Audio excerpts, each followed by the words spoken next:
Apa kabar? Baik? Luar biasa? Ya hari ini ajaib tau, mantap. Hari ini kita akan belajar tentang tema bulan ini apa saudara? Kedalaman dengan Tuhan ya. Jadi hari ini kita akan belajar tentang kedalaman dengan Tuhan. Saya benar-benar berdoa biar firman ini jadi atas setiap kehidupan kita ya. Kita tahu setiap tema bulan yang baru itu bukan tema yang biasa saudara. Tapi saya percaya kalau kita responi dengan baik, responi dengan hati yang benar-benar menginginkan yang terbaik dari Tuhan terjadi, saya percaya itu juga akan terjadi dalam kehidupan kita. Ya, kalau bulan lalu kita sudah belajar tentang kasih setia Tuhan. Ya, apapun yang terjadi Tuhan tidak akan pernah tinggalkan setiap kita. Perjanjiannya turun-temurun ada dalam kehidupan kita, yaitu kasih setia Tuhan saudara. Kasih setia Tuhan itu tidak pernah hilang.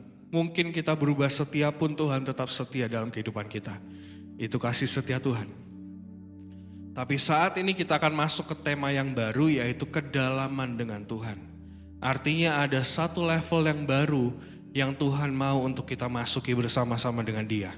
Ya, hari ini kita akan belajar tentang kedalaman dengan Tuhan. Saya mau review ulang dulu saudara apa yang Bu Selvia katakan waktu di doa pagi tanggal 1.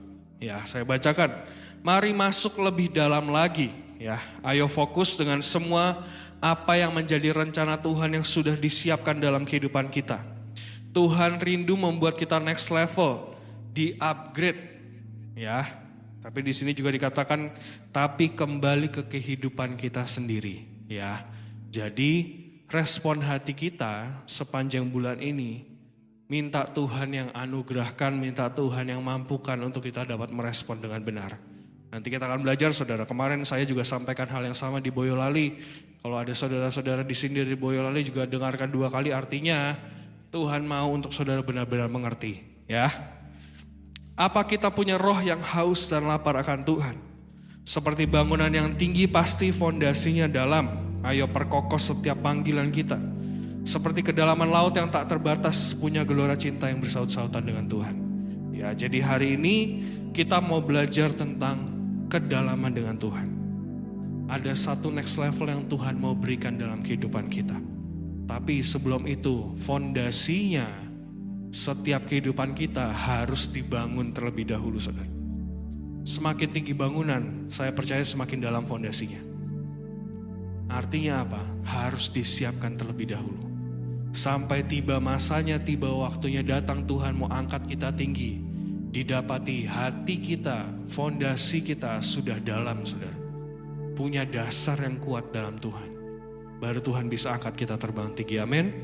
Ya, kita mau baca sama-sama Lukas 5 ayat 1 sampai dengan 11. Ada beberapa hal yang perlu disiapkan saudara supaya next level bisa terjadi dalam kehidupan kita. Ada satu cerita di Lukas 5 ayat 1 sampai dengan 11. Ini cerita yang ajaib. Lukas 5 ayat 1 sampai dengan 11. Sudah dapat semuanya? Saya bacakan ya saudara. Penjala ikan menjadi penjala manusia. Ayat pertama, pada suatu kali Yesus berdiri di pantai Danau Genesaret. Sedang orang banyak mengerumuni dia hendak mendengarkan firman Allah. Ia melihat 2 perahu di tepi pantai. Nelayan-nelayannya telah turun dan sedang membasuh jalannya. Ia naik ke dalam satu perahu itu, yaitu perahu Simon, dan menyuruh dia supaya menolakkan perahunya sedikit jauh dari pantai. Lalu ia duduk dan mengajar orang banyak dari atas perahu. Setelah selesai berbicara, ia berkata kepada Simon, bertolaklah ke tempat yang dalam dan tebarkanlah jalamu untuk menangkap ikan. Simon menjawab, Guru, telah sepanjang malam kami bekerja keras dan kami tidak menangkap apa-apa. Tetapi karena engkau menyuruhnya, aku akan menebarkan jala juga. Jadi saat itu kondisinya seperti ini saudara, supaya saudara mengerti. Ketika saat itu Yesus sedang berdiri di pantai Danau Genesaret. Ya, semua yang ke Israel mungkin sudah tahu pantai Genesaret seperti apa, tepiannya seperti apa. Dan saat itu ketika dia sedang berjalan berdiri di tepi Danau Genesaret, dia melihat ada 2 perahu yang sedang dirapihkan, sedang dibersihkan, mungkin sedang dikukuti lah saudara ya, setelah dia pergi mencari ikan. Dan di 2 perahu itu ternyata ada Simon dan juga ada Yakobus, Yohanes, anak-anak Zebedeus dan lain sebagainya. Di saat ini Di momen ini adalah momen pertama kali Yesus berjumpa dengan Simon. Ya, dan di momen ini adalah momen yang sangat-sangat menentukan untuk Simon. Ya, saat itu masih Simon, saudara, belum Petrus. Masih Simon. Momen yang sangat-sangat menentukan ketika panggilan Tuhan datang dalam kehidupan Simon. Dan apakah dia bisa merespon dengan tepat atau tidak, saudara. Di momen ini terjadinya. Ya, saat itu dia lihat dua perahu, akhirnya dia bilang dengan kedua perahu ini, salah satu perahu itu perahu Simon, dia naik di atasnya dan dia minta dikembalikan ke tepian danau. Ya, setelah itu dia mengajar, dia berkhotbah, banyak orang yang mendengarkan saat itu. Dan saat itu, saudara, setelah selesai mengajar, Yesus berkata kepada Simon, bertolaklah ke tempat yang dalam dan tebarkanlah jalamu untuk menangkap ikan. Saat itu respon Simon sangat-sangat menarik, saudara. Dia menjawab, Guru, telah sepanjang malam kami bekerja keras dan kami tidak menangkap apa-apa, tetapi karena Engkau menyuruhnya, aku akan menebarkan jala juga. Ya, saat itu Simon berkata, Tuhan, Guru, aku sudah lakukan ini sepanjang malam, tapi gak dapat apa-apa. Tapi kalau Engkau yang berkata, aku akan melakukan, kata Simon. Dan lihat, saudara, ayat selanjutnya kita baca, apa yang terjadi. Dan setelah mereka melakukannya, mereka menangkap sejumlah besar ikan, sehingga jala mereka mulai koyak. Lalu mereka memberi isyarat kepada teman-temannya di perahu yang lain, supaya mereka datang membantunya, dan mereka itu datang. Lalu mereka bersama-sama mengisi kedua perahu itu dengan ikan hingga hampir tenggelam. Ketika Simon Petrus melihat hal itu, ia pun tersungkur di depan Yesus dan berkata, Tuhan, pergilah daripadaku karena aku ini seorang berdosa. Sebab ia dan semua orang yang bersama-sama dengan dia takjub oleh karena banyaknya ikan yang mereka tangkap. Demikian juga Yakobus dan Yohanes, anak-anak Zebedeus yang menjadi teman Simon. Kata Yesus kepada Simon, jangan takut, mulai dari sekarang engkau akan menjala apa? Manusia. Dan sesudah mereka menghela perahu-perahunya ke darat, mereka pun meninggalkan segala sesuatu lalu mengikut Yesus.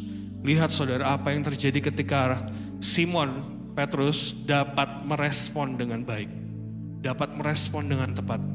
Dia lakukan, kalau engkau yang minta aku untuk melakukannya, aku akan lakukan. Dan apa yang terjadi, saudara? Saat itu ketika dilemparkan jala itu, dia tarik kembali tangkapannya. Mungkin menurut saya tidak tertulis di Alkitab, saudara, tapi menurut saya itu adalah tangkapan terbesar Simon sepanjang karir beliau jadi nelayan, saudara. Sampai satu perahu full dengan ikan. Bahkan gak cukup, dia minta temannya datang, dia panggil perahu yang lain untuk menangkap semua hasilnya, saudara.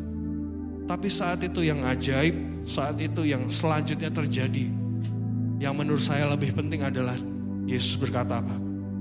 Mulai hari ini engkau tidak akan menjadi penjala ikan, tetapi menjadi apa? Penjala manusia. Dari penjala ikan, Tuhan ubah panggilannya menjadi penjala manusia. Ketika merespon dengan tepat, saudara. Kedalaman dengan Tuhan, saya percaya sepanjang 1 bulan di depan engkau akan dipertemukan dengan momen-momen yang menentukan dalam hidupmu. Tergantung seberapa tepat kita dapat merespon, saudara. Makanya kenapa butuh kedalaman. Ketika kita dalam dengan Tuhan, ketika kita lekat dengan Tuhan, kita akan mengerti momen-momen Tuhan. Dan ketika kita menentukan, saudara, merespon dengan tepat, Tuhan yang bawa kita next level. Lihat, saudara, kehidupan Simon Petrus saat itu berbalik 180 derajat.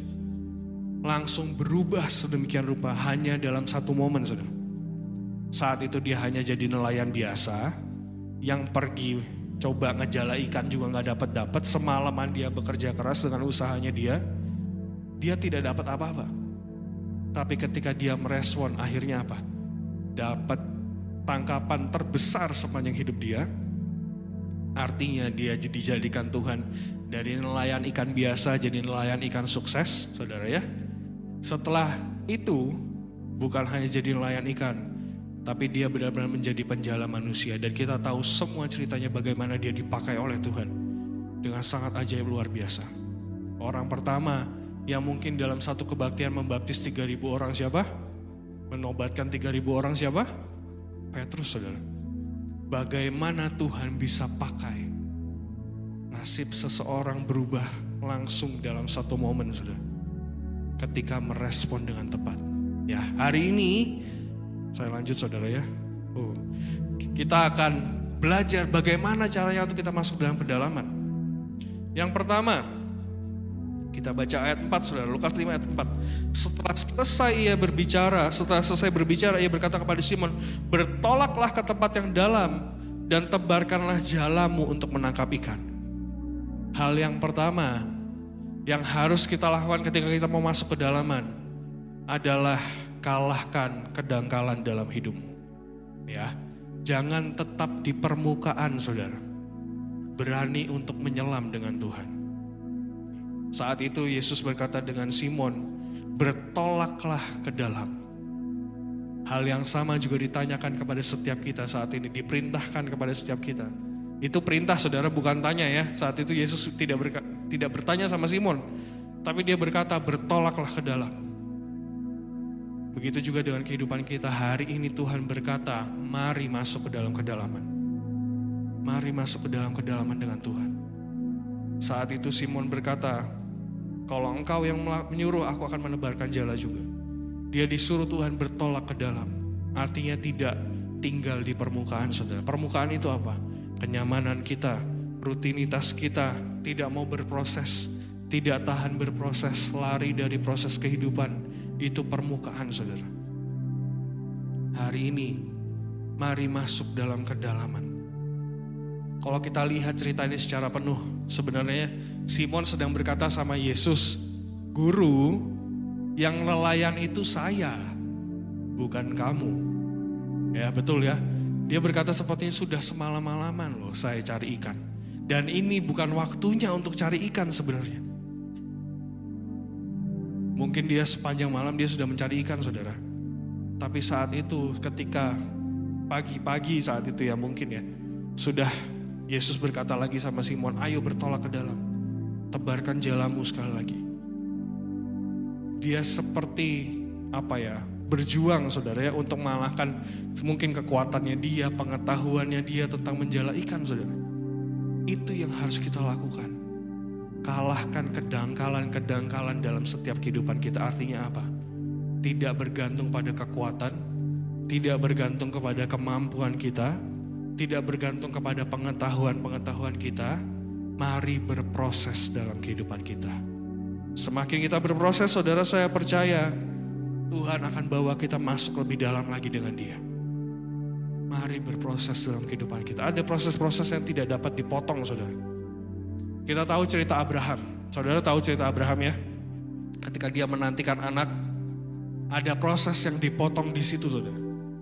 Saya coba waktu saya mencari tahu tentang Abraham, saudara, saya coba lihat berapa tahun Abraham sampai mendapatkan Ishak. Totalnya itu sekitar 26 tahun, saudara. 26 tahun sampai 30 tahun. Tetapi yang terjadi di tengah-tengah adalah ketika Ismail lahir. Itu terjadi benar-benar di tengah-tengah proses penantiannya, saudara. Dari masa ketika Tuhan berkata kepada Abraham, kau akan punya anak, ya di sini, sampai akhir di tengah-tengahnya itu adalah Ismail. Artinya apa? Kalau engkau ambil jalan pintas, mungkin proses itu akan terjadi 2 kali lipat, saudara, dalam hidupmu. Seharusnya mungkin tinggal sedikit lagi Abraham punya anak, tapi akhirnya diambil Hagar menjadi istrinya. Akhirnya lahirlah Ismail, dia harus tunggu lagi, saudara, sampai Ishak keluar. Ayo kalahkan kedangkalan kita. Hari-hari ini mari masuk dalam kedalaman. Berproseslah dengan Tuhan. Mari masuk dalam proses dengan Tuhan. Minta benar-benar Tuhan yang mampukan setiap kita. Berproses itu tidak mudah, saudara. Apalagi kalau ada masa-masa di mana kita harus menanti jawaban Tuhan.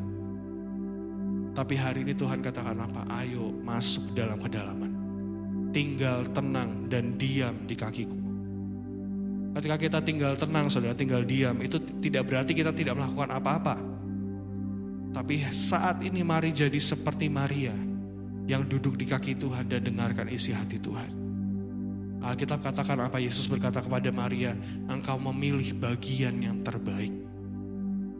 Ketika proses datang, ayo pilih bagian terbaik. Duduk diam di kaki Tuhan. Semuanya saudara dengarkan firman, baca Alkitab lebih lagi, punya saat teduh, punya penyembahan dengan Tuhan. Itu yang akan bawa kita masuk lebih dalam. Amin. Yang pertama, kalahkan kedangkalan kita. Mari masuk lebih dalam. Jangan ada di zona nyaman, saudara. Ketika kita di permukaan kita bisa lihat semuanya, betul? Ketika kita masuk lebih dalam, kita mungkin tidak bisa melihat seperti kita di permukaan, saudara. Tapi itu yang Tuhan mau. Amin. Yang kedua,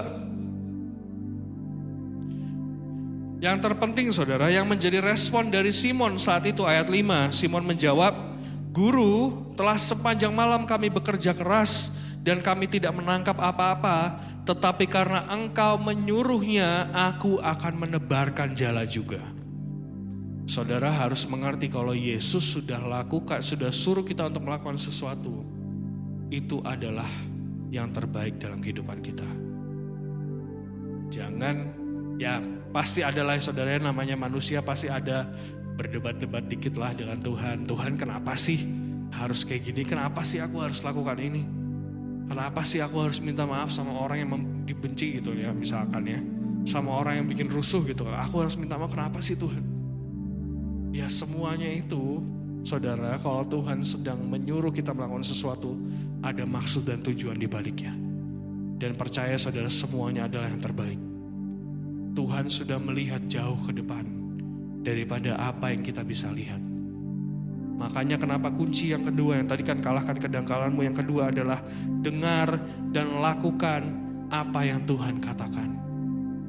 Mendengarkan firman tidak hanya mendengarkan saja saudara ya, renungkan dan lakukan. Firman Tuhan di Alkitab Lukas 6 berkata ayat 47, "Setiap orang yang datang kepadaku dan mendengarkan perkataanku serta melakukannya, aku akan menyatakan kepadamu dengan siapa ia dapat disamakan." Kita tahu cerita ini saudara. Ada dua rumah yang dibangun dengan fondasi yang berbeda. Kalau engkau lakukan firman Tuhan, mendengar dan melakukan firman Tuhan, rumahmu akan dibangun di atas fondasi apa? Batu saudara, yang tidak tergoyangkan. Mau itu badai datang, mau itu diterpa ombak seperti apapun, fondasimu tetap utuh saudara. Tapi kalau kita hanya dengar dan tidak lakukan apa yang Tuhan katakan, firman Tuhan katakan apa? Rumahmu akan dibangun di atas pasir saudara. Dan mungkin gak usah perlu badai saudara ya, disapu ombak saja sudah fondasinya hancur saudara.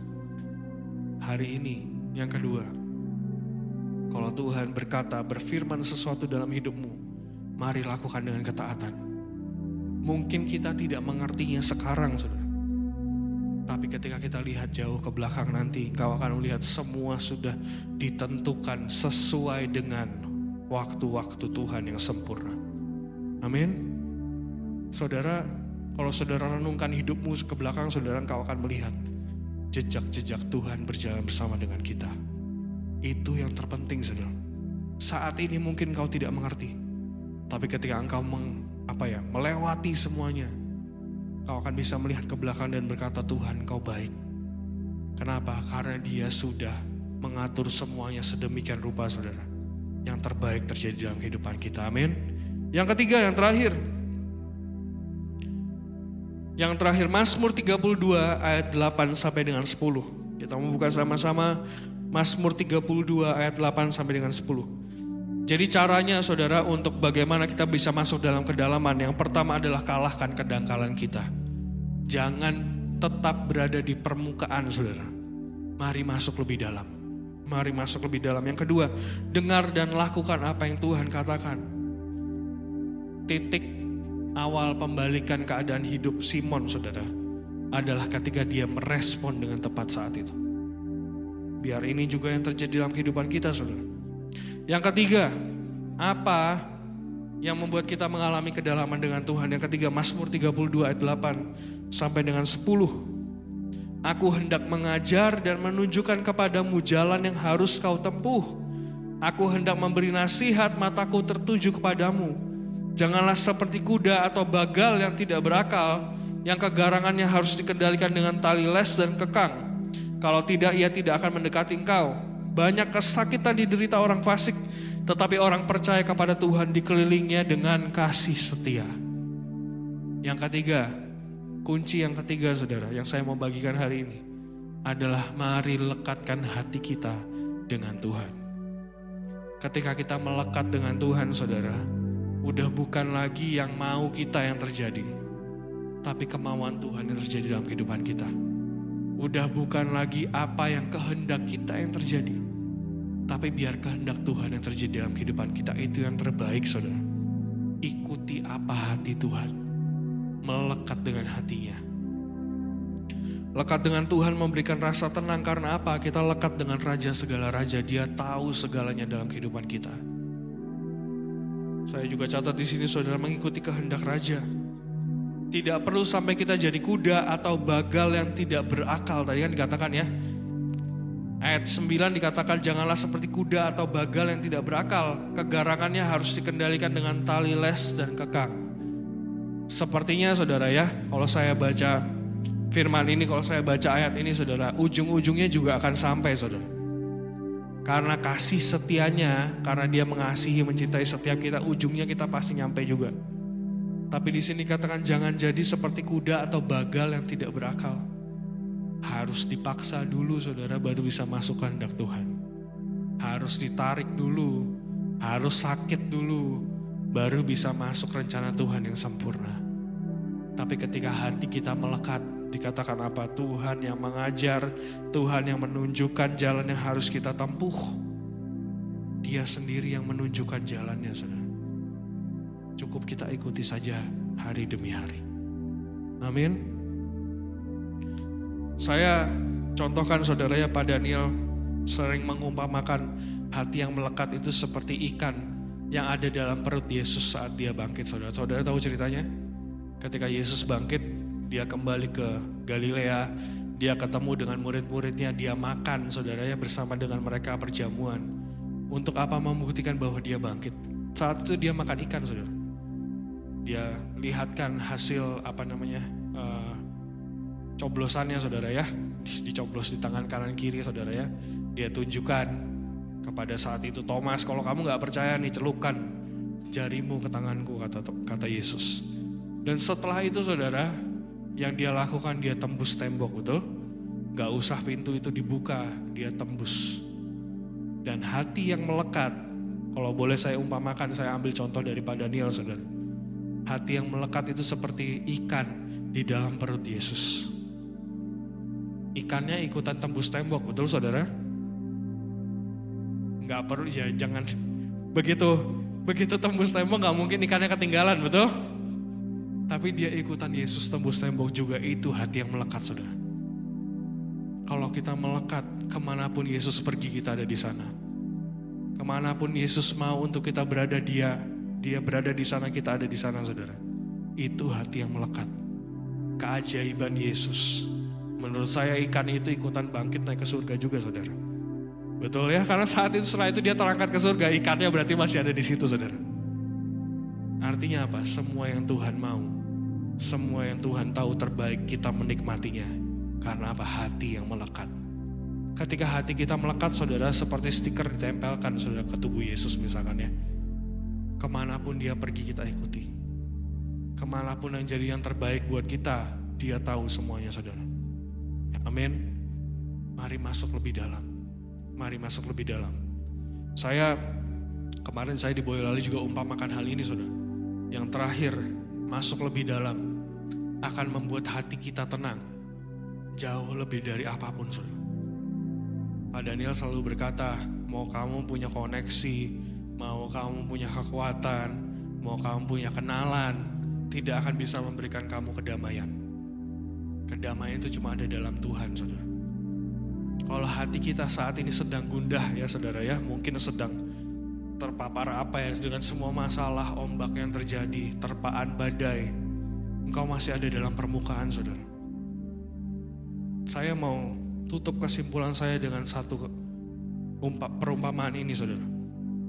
Kalau engkau saat ini mungkin masih terganggu dengan setiap masalahmu, itu salah satu indikasi engkau masih ada di permukaan.